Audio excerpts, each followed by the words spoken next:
प्रीति जी दिल्ली से। अरे राधे राधे महाराज जी।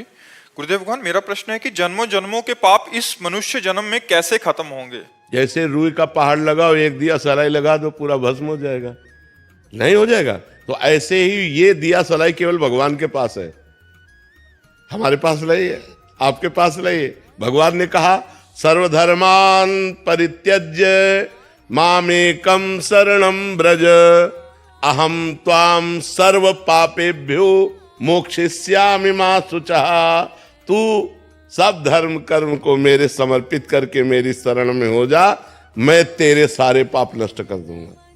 मैं तेरे सारे पाप नष्ट, भगवान सारे पाप नष्ट कर देंगे। तो हमें भगवान का नाम जप करना चाहिए, भगवान का नाम कीर्तन करना चाहिए, भगवान की लीला कथा सुननी चाहिए, भगवान के भक्तों का संग करना चाहिए, सब में भगवान की भावना करके सेवा करनी चाहिए। हमारे सारे पाप भगवान नष्ट कर देंगे। कभी गृहस्थ जीवन में रह के कभी कभी कुछ ना कुछ मुश्किलें आती है, मतलब ध्यान ऐसे भटक जाती है। नहीं, मुश्किल बच्चे हैं, ध्यान भटकता तो सबका है और मुश्किलें सबके आती हैं, आपकी ही बात नहीं है। हर मुश्किल से लड़ने के लिए हमें मनुष्य जन्म मिला है, भागने के लिए नहीं।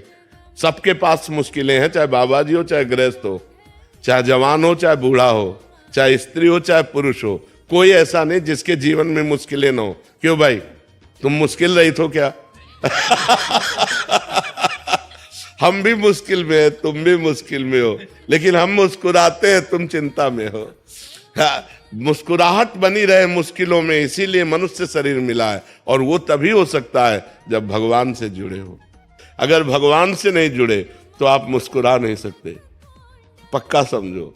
भारी से भारी विपत्ति और दुख में भी जो मुस्कुरा के कदम बढ़ावे वही तो मनुष्य है। जब भगवान को विपत्ति मिली तो हम इंसान को क्यों नहीं मिल सकती? राम जी को सुबह राज्य मिलना था और समय के 14 वर्ष का वनवास मिला। थोड़ा विचार करो कि अगर हमारे पास ऐसी विपत्ति हो तो जीना मुश्किल हो जाए। सुबह चक्रवर्ती राजा बनना है और शाम के नंगे पैर वनवासी वेश 14 वर्ष किसी ग्राम में नहीं जाना। 14 वर्ष तक वनवास, कंदमूल फल पे जीना, कभी रोटी दाल नहीं खाना।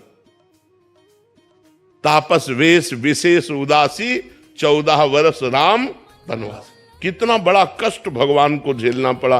फिर हम इस मृत्यु लोक में जन्म लेकर मनुष्य होकर, ऐसी समस्याएं तुम्हारे पास है नहीं।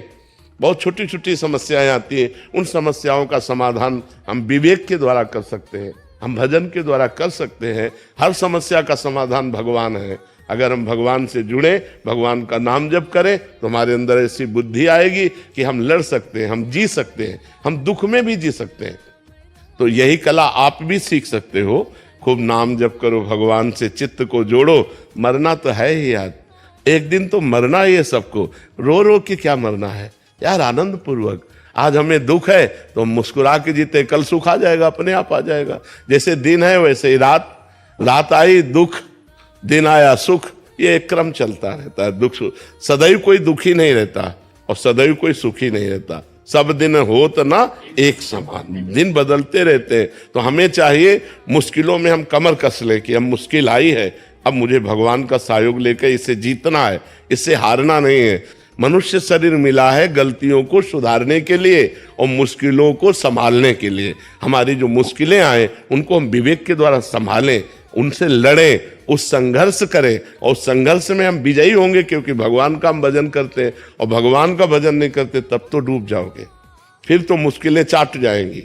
अगर भगवान का भरोसा है और भगवान का भजन है तो बड़ी से बड़ी मुसीबत से भी निकल जाओगे, पक्की बात समझो। अध्यात्म शक्ति देती है। हाँ, आज अगर हम आपके सामने बोल रहे हैं, हंस रहे हैं और जी पा रहे हैं तो सच्ची मानो, शपथ पूर्वक कहते हैं, कसम पूर्वक कहते हैं कि केवल हम प्रभु की शरण में तुम जी पा रहे, नहीं जी नहीं पा सकते थे। और अब मस्त रहते हैं क्योंकि प्रभु की शरण में मरना तो एक दिन है ही यार, है? बिल्कुल मस्त रहना चाहिए। मनुष्य जीवन मस्ती के लिए मिला है, वो मस्ती तभी रहेगी जब